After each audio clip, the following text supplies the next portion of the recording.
Emotional mastery has become a luxury. In a world that is designed to keep you on urgency, in scarcity, and always reacting to the next thing that's happening to you, having the time and the space to regulate your nervous system, to regulate your emotions, has become a luxury and, quite frankly, a necessity that most people are missing. But if you want to lead, if you want to run your business effectively, if you want to feel more confident in who you are and how you are operating on a day-to-day basis, then it's time that you take your emotional mastery back under control. So in today's video, I'm going to unpack what emotional mastery is, quick practices for you to develop it in the moment, and techniques that you can implement to help you develop emotional mastery on a day-to-day basis, and not just leave it as some technique or as some skill that just elite executives have. I'm Dr. Christina Ady. I'm a social psychologist, and here I help you understand the psychology of leadership and confident communication so you can apply it for yourself. Let's get into things. Here's the thing. The way that society is currently designed, it keeps us in a reactive loop, a loop that most of us don't actually want to be in. You see, most people wake up, pick up their phone, start scrolling, and start consuming. They get to work, something's already going on, they're reacting to things landing on their desk time after time after time. There is a constant input, and cognitively, we are at an overload. There is too much information being thrown at us at all times. There is too much for us to consume and too much for us to do. It is not physically possible, it is not mentally possible, and we don't have the cognitive capacity to process it all. That's just the way it is. Then you need to add in your nervous system. Your nervous system is not designed to be living in a constant state of stress, in constant states of evaluating the risks, consuming information, reacting to things that are going on in your life and that other people are doing, whether that's at work, online, in your business. So when you have such a large amount of input coming in, your nervous system spikes and causes a stress response. From there, you get into a reactive state and you make decisions based on how you feel emotionally in the moment, rather than how you would prefer to act if you took the time to think things through. And this often leads to a state of regret, a state of shame, a state of self-judgment, and then rinse and repeat all over again. We end up having our mood be determined by our phones, our inboxes, our teams, the things that come across our desks. Everyone else seems to have a say in how we feel except for us, because we are living in a state of reactivity. That's not being a leader. That's not embodying self-leadership. That's being led by others and the things others want you to consume. And so developing emotional mastery is not about just being chill or zen. It's not about consuming less. Emotional mastery is developing the skill of having intentional choices of how to react. So rather than being a hothead, rather than blowing up, rather than doing the first thing that comes to mind, emotional mastery is understanding yourself, understanding your triggers, and understanding how to make decisions under pressure. You see, emotional intelligence and emotional mastery, it's not just a trait that some people have. It's not just a skill among the top executives in the world. It's a skill that is trainable, which means that it's a skill that you can learn. If you can learn to pause before you make a decision, if you can learn to give yourself a pause for a moment to think, then you can lead others. Otherwise, if you're incapable of pausing to think things through, then you're just being led by the emotional states of others. So, anytime you feel activated, anytime you feel reactive, anytime you feel like you need that moment to think, use my CALM technique. CALM. Starting with C, check your state. Evaluate how you're feeling. Name the emotion that you're experiencing. You see, when you first learn this technique, it might feel a little silly to tell yourself, I feel angry, I feel stressed, I feel overwhelmed. But naming the emotion actually separates you from it, lets you look at it objectively, and lets you put some distance between what you're actually feeling. So rather than reacting and feeling what you're already feeling and it snowballing from there, you get to pause, understand the emotional state of your nervous system, and then adapt accordingly. Next is A, anchor your body. Your nervous system is such an important aspect of your emotional intelligence. It's hard to be emotionally intelligent if you are just letting your emotions get the best of you. If every time you're angry, you blow up. If every time you're sad, you give up on your work for the rest of the day. Your emotions do not get to control your outcomes.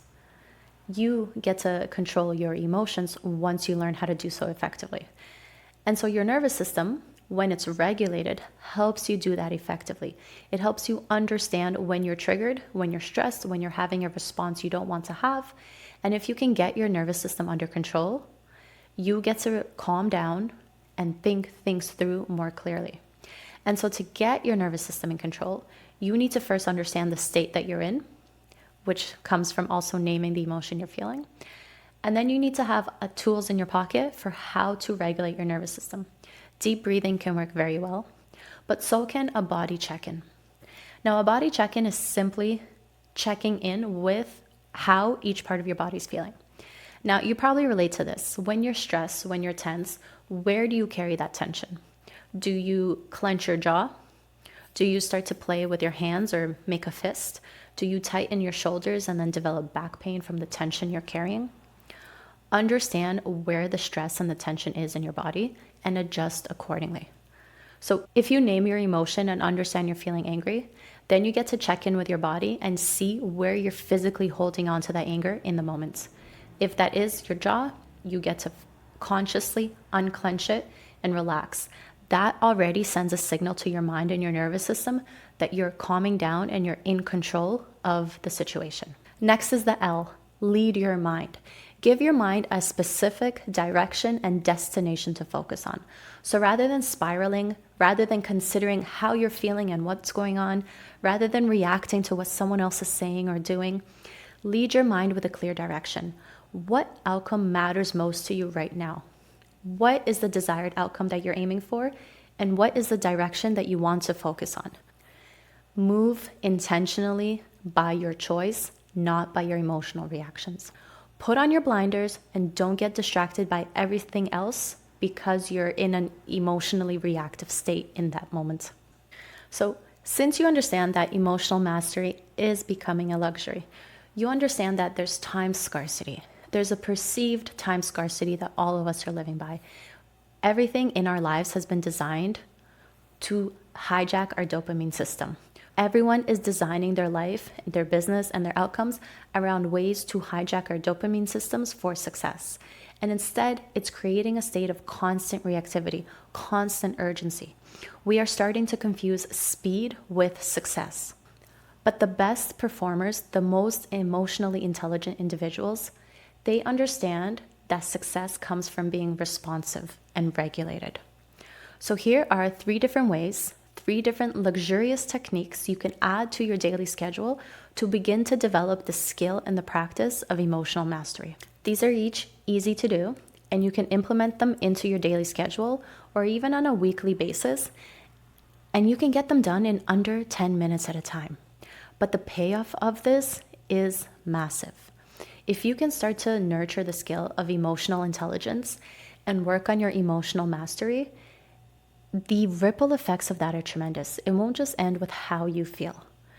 The way that you show up, the way that you lead yourself, dictates the way that you communicate with others. It completely changes the dynamic and the nature of the relationships that you're having. It changes the way that you're being perceived by other people. And if you're a hothead, if you're reacting, if you're stressed, if you're chaotic, if you're constantly running behind, and all of a sudden you change the impression that you're making, that has massive implications for your reputation and your business, as well as your relationships, your personal relationships, your family, everything.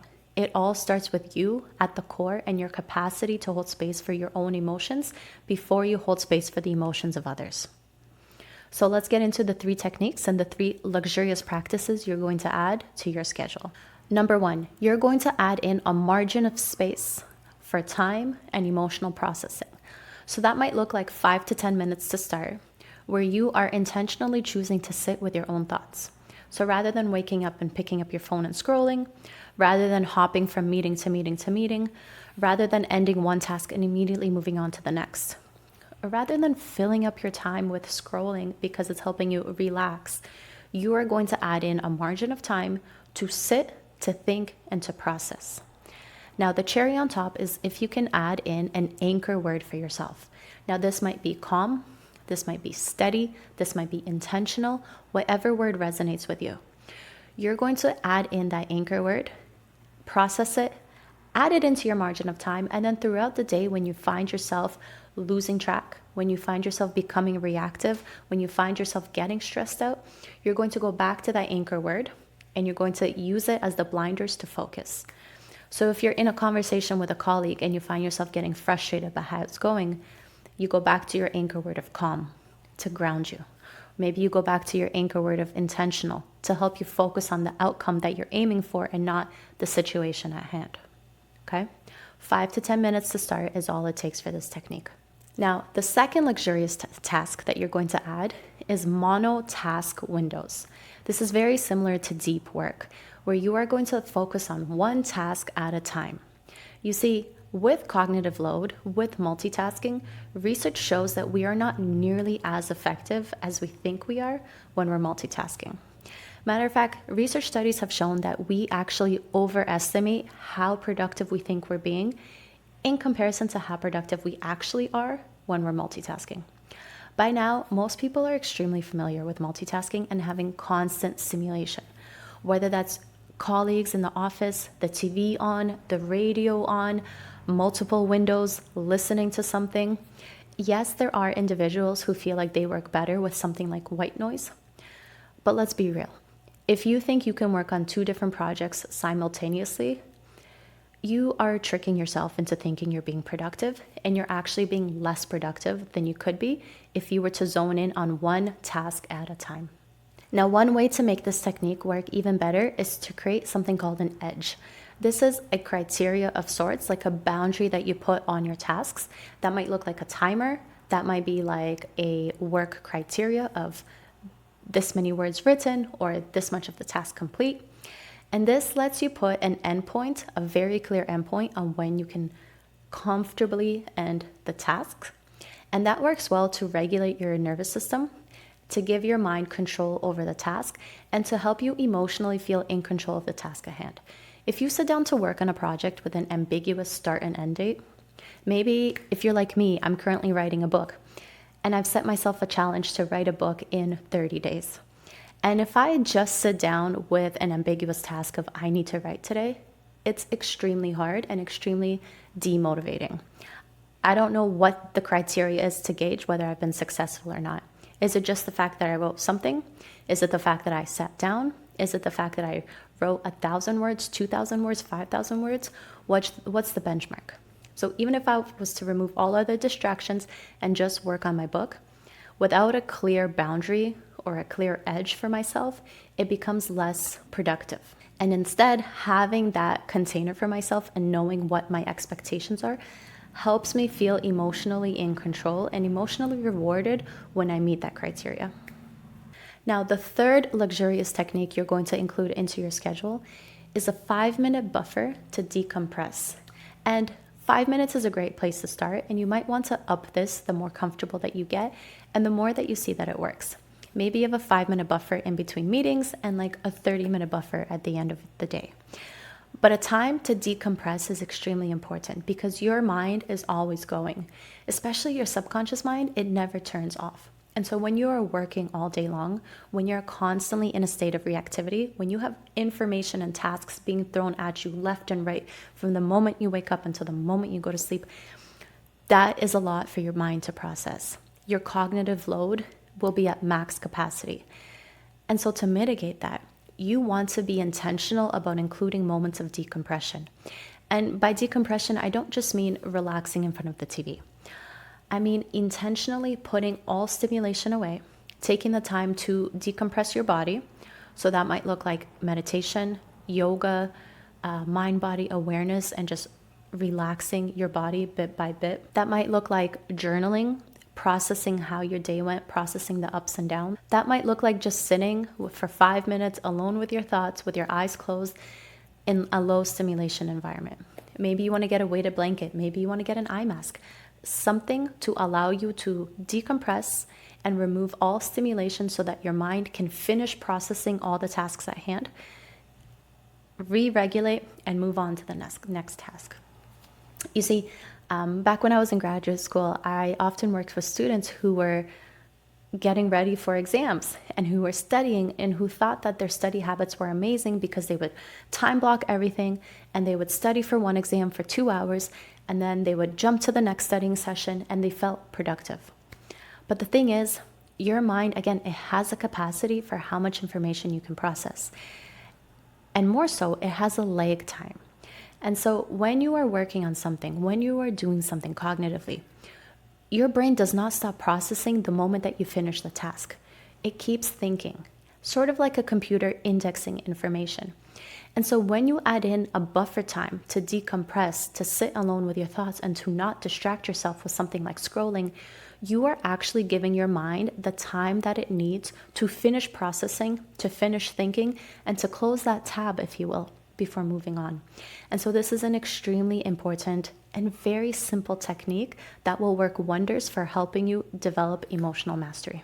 Because with each of these techniques, you are teaching your mind and your nervous system to start, to focus, and to have a clear endpoint.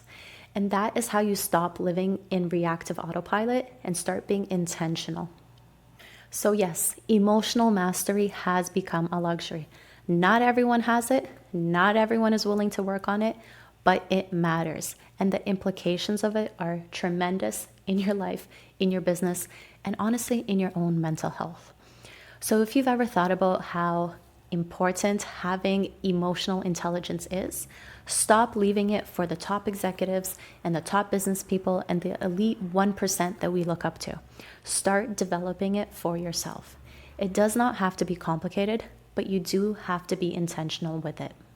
Your nervous system is not a group project. No one else needs to contribute to it. So be intentional with the information that you're consuming and the amount of things that you're doing on a day-to-day basis. Your cognitive load has a capacity. Understand what the limits of your capacity are and start to adapt and work from there. You don't want to just work on being calmer. You want to work on being more in command and in control of the emotions that you're experiencing. That will come through the 3 techniques that we talked about today. Remember, if you can pause, you can lead, even if it's just leading yourself. If you can't pause, you're being led by others and the information they're throwing your way. Be intentional with your emotions and start treating emotional mastery like the luxury that it has become. If you like this video, comment down below with what your biggest takeaway is and which of the 3 techniques you're going to try first.